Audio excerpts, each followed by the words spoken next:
अस्सलाम वालेकुम दोस्तों।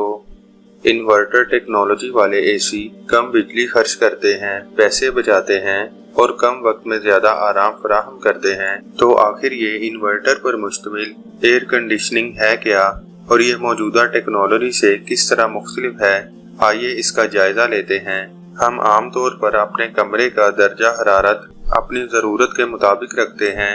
मसलन हम थर्मोस्टेट को 25 डिग्री सेंटीग्रेड पर रखते हैं। हमारी ख्वाहिश के मुताबिक दर्जा हरारत हासिल करने के लिए कंप्रेसर को एक मुकर्ररा रफ्तार से चलना होता है, जो कि उसकी सबसे ज्यादा रफ्तार होती है, जिसके बायस बिजली भी सबसे ज्यादा खर्च होती है। दर्जा हरारत मतलूबा सतह पर पहुंच जाने पर थर्मोस्टेट कंप्रेसर ट्रिप कर देता है और उसका ब्लोअर काफी सुस्त रफ्तारी से चलने लगता है। अगर हमारे कमरे में हवा लीक होने के रास्ते हों, जहां से गर्म हवा अंदर आती हो, तो कमरे का दर्जा हरारत तेजी से बढ़ जाता है और थर्मोस्टेट कंप्रेसर को फिर से चलने और हमारे मतलूबा दर्जा हरारत को बहाल करने की हदायत जारी कर देता है। मिसाल के तौर पर कंप्रेसर का ट्रिप हो जाना फायदेमंद होना चाहिए, क्योंकि जब कंप्रेसर चल नहीं रहा होता तो बिजली कम इस्तेमाल होती है।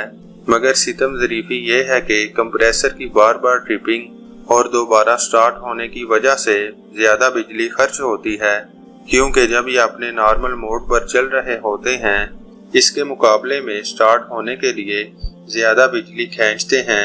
इन्वर्टर टेक्नोलॉजी ने इस चीज को बदल कर रख दिया है।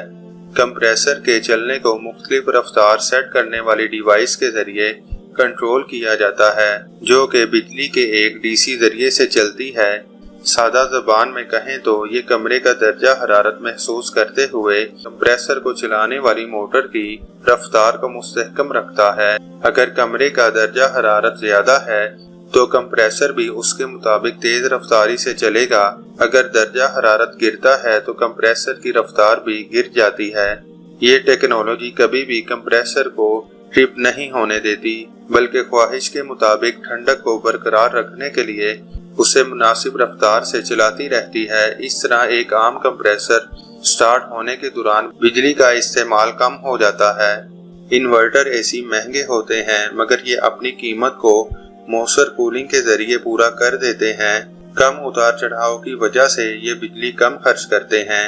इन्वर्टर एसी बिजली के बिलों में 30% कमी लाते हैं, मगर माहौल के दर्जा हरारत, कूलेंट गैस की किस्म, मोटर की किस्म और दूसरे तकनीकी पुर्जों की बिना पर ये शरह 50% तक भी जा सकती है।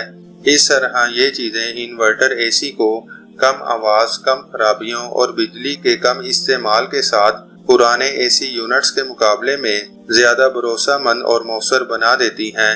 मिसाल के तौर पर 1.5 किलोवाट रेटिंग वाला एक नॉन इन्वर्टर एसी 7 एम्पियर्स खर्च करता है और एक इन्वर्टर एसी जो 2.6 किलोवाट की रेटिंग रखता है 3 किलोवाट से 0.9 किलोवाट के दरमियान काम करता है, 2.8 एम्पियर्स खींचता है।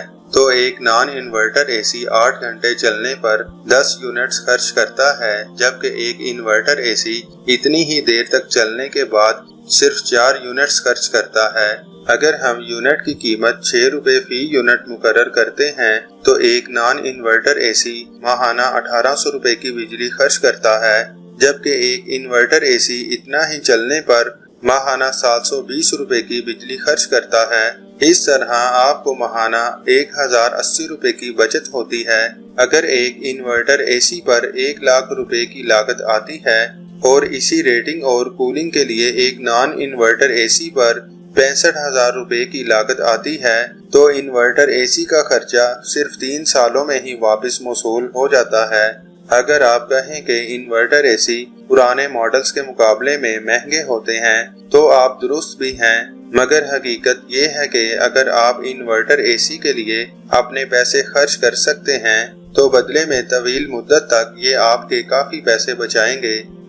आज की वीडियो बस यहीं तक थी। अगर आपको ये वीडियो पसंद आई है तो लाइक और शेयर करें और हमारे चैनल मालूमात का सफर को सब्सक्राइब करें। आपका बहुत शुक्रिया। अल्लाह हाफिज।